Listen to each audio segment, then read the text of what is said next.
Bung Eko, kalau misalnya kita melihat dari pernyataan Presiden Jokowi ini, apa yang bisa disimpulkan sekarang atau terlalu cepat untuk menyimpulkan justru? Ini sebetulnya udah bagus ya. Ini manifesto pernyataan dari orang nomor satu di Republik ini. Artinya apa? Artinya semua polemik yang terjadi kemarin dilurusin lagi nih sama Pak Jokowi gitu ya. Pak Jokowi juga kan menjelaskan bahwa terpilihnya Israel ini setelah, bukan terpilihnya, kepastian lolosnya Israel ke Piala Dunia U20 ini kan setelah komitmen antara Indonesia dengan FIFA gitu. Jadi seakan-akan menyadarkan semua pihak bahwa kita tetap komitmen sama Palestina, perjuangan ya dan kemerdekaannya. Tapi ini konteks yang berbeda. Ini konteksnya olahraga ya. Indonesia tidak pernah menyediakan slot khusus untuk Israel. Indonesia juga tidak pernah kepikiran ya yang lolos itu Israel gitu. Jadi memang ini sesuatu hal yang berbeda antara olahraga dan politik. Dan saya kira statement Pak Jokowi hari ini sangat bagus ya, sangat bagus sekali. Beberapa waktu yang lalu saya sudah mengatakan bahwa solusinya cuma satu, RI 1 harus turun tangan gitu. Turun tangan. Ini seakan-akan konsolidasi keluar dan ke dalam loh ya. Keluar yaitu mengutus Pak Erick Thohir, dan Pak Erick Thohir itu hadir di Zurich di Swiss, itu bukan cuma sebagai ketua PSSI, tapi juga bersama kewibawaan Presiden Republik Indonesia. Lalu internal ke dalam ya, karena kan kepanitiaan, komitmen Pemda itu semua di bawah komando Presiden loh. Jangan lupa ya, kita punya yang namanya itu lokal ya, organizing komite lokal terkait ke dunia ini. Kan di situ ada Menteri Dalam Negeri, ada Menteri Luar Negeri. Nah, makanya hubungan antara para kepala daerah dengan Mendagri ya, Prof Tito itu harus clear juga. Nah, saya pikir konsolidasi udah dimulai ya dari 1-2 hari kemarin.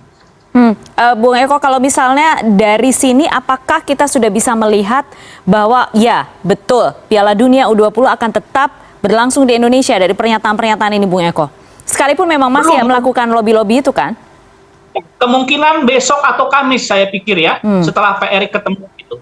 Jadi perlu dipahami juga, kemarin kan kita lihat kronologisnya Mbak, kronologisnya kemarin apa ya. Jadi Indonesia kan pasti punya tawar-menawar ya, kemarin sempat mengajukan kalau misalnya Israel mau ada, katanya mainnya harus di Singapura dan lain sebagainya ya, ada beberapa opsi. Tapi seketika pula urutannya adalah FIFA membatalkan drawing di Bali. Itu artinya apa? Itu artinya FIFA tidak menghendaki tawar-menawar seperti itu. Nah, FIFA batalkan drawing di Bali. Tapi tetap proses inspeksi stadion, verifikasi stadion tetap berjalan ya. Kemarin FIFA delegasinya utusannya ke Iwayan Dipta kan. Berarti menunjuk walaupun drawing batal, tapi peluang itu masih hidup, masih ada gitu. Dan rumor-rumor ada main di Peru, Argentina siap menggantikan, sampai ke Qatar katanya siap jadi tuan rumah.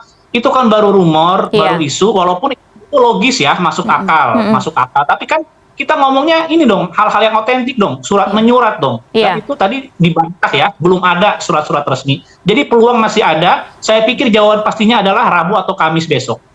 Yang bisa katakanlah negosiasi atau lobby yang bisa dilakukan Indonesia saat ini yang seperti apa sih Bung Eko kalau menurut Anda?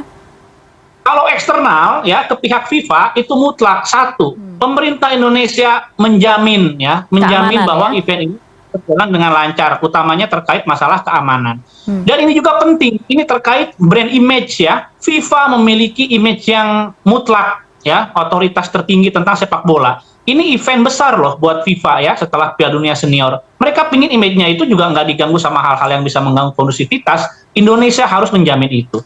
Lalu ke dalam nih, tentang apa, komitmen Pemda segala macam ya. Saya nggak ngomongin politik, saya nggak ngomongin partainya, tapi satu hal, hari ini Wali Kota Solo mengatakan siap. Wali Kota Solo itu partainya sama dengan gubernur ya, gubernur Jawa Tengah. Nah, itu partai lah gimana komunikasinya, tapi yang jelas ada kesiapan dari orang-orang yang sebetulnya benderanya sama. Saya pikir secara politis ini bisa didiskusikan gitu. Jadi kalau misalkan FIFA oke, memberi kesempatan, saya yakin akan terselenggara dengan baik ya. Pemerintah mampu kok. Oke, Bu Eko, bagaimana dengan suara-suara dari para pemain? Kita sudah mendengar tadi ada beberapa yang mereka kecewa sekali dengan ada pernyataan dari Presiden Jokowi ini, artinya harapan mereka tuh belum mati ya, masih bisa dijaga ya? Belum ya, bahkan statement Pak Jokowi ini hadir di saat yang tepat. Kalau kemarin kita hanya mendengarkan elit-elit politik ya, kepala daerah, orang-orang partai, tapi hari ini kita justru mendengarkan para pelakunya, para pemainnya. ini kita harus melihatnya secara parsial ya, secara parsial bahwa kita di sini nggak cuma ngomongin image negara, tapi juga mimpi ya, mimpi para pemain-pemain ini. Mereka berlatih bertahun-tahun gitu ya, ada proses yang serius ya, yang berkesinambungan. Tiba-tiba bisa terancam batal. Ingat, kalau Indonesia nggak jadi tuan rumah ya, otomatis kepesertaannya batal loh. Indonesia ini bisa main di U20 itu karena tuan rumah. Jadi kalau misalkan tuan rumahnya dipindahkan, ya otomatis Indonesia nanti nggak akan ikut serta dalam turnamen Piala Dunia U20 gitu loh. Sesimpel itu sebetulnya. Jadi kalau misalkan sampai kita nggak jadi main, ya udah anak-anak ini nggak ada finishnya di mana gitu. Hasil latihan kemarin gitu ya, pembinaan kemarin nggak jelas gitu. Bung Eko, kalau misalnya ada yang menarik juga yang memang sebenarnya sudah lama disampaikan, pernyataan dari Duta Besar Palestina untuk Indonesia yang sependapat bahwa olahraga tidak bisa dicampurkan dengan politik dan FIFA punya aturannya sendiri. Iya betul ya. Jadi itu hal yang penting tuh. Itu bukan hal sepele. Karena apa? Karena kan selama ini kan orang-orang yang menolak itu kan argumennya kan membela Palestina dan lain sebagainya. Tapi pihak atau duta besarnya Palestina saja mengerti, memahami bahwa dengan kehadiran Israel, maka itu sebetulnya tidak mengubah komitmen-komitmen Indonesia terhadap rakyat Palestina gitu. Dan duta besar Palestina mengatakan bahwa ada dua sistem hukum yang berbeda gitu ya. Yang satu kan sistem internasional ya, diplomasi, lalu juga mungkin hal-hal politis, hubungan luar negeri, sama ini yang FIFA gitu. Dan dari statement-statement sebelumnya, duta besar Palestina ini kan mengatakan bahwa nggak ada masalah gitu, menerima gitu. Dan kalau misalkan Israel bermain ya betul-betul nggak ada masalah, nggak akan mengganggu hubungan apapun gitu. Narasi yang kemudian dimunculkan juga oleh pihak-pihak yang menolak adalah FIFA yang dikabarkan bisa menolak Rusia pada Piala Dunia kemarin, tapi kemudian sulit untuk menolak Israel saat ini. Bagaimana pendapat Anda soal ini, Bung Eko? Ya itu makanya itu yang ngomong itu orang nggak ngerti atau nggak ini sih, nggak ngamatin kasusnya. Ini hal yang berbeda, ini konteksnya berbeda gitu ya. Kalau Rusia itu keikutsertaan mereka itu diikuti dengan penolakan-penolakan negara peserta ya. Ada Jerman misalkan, lalu Norwegia kalau nggak salah ya.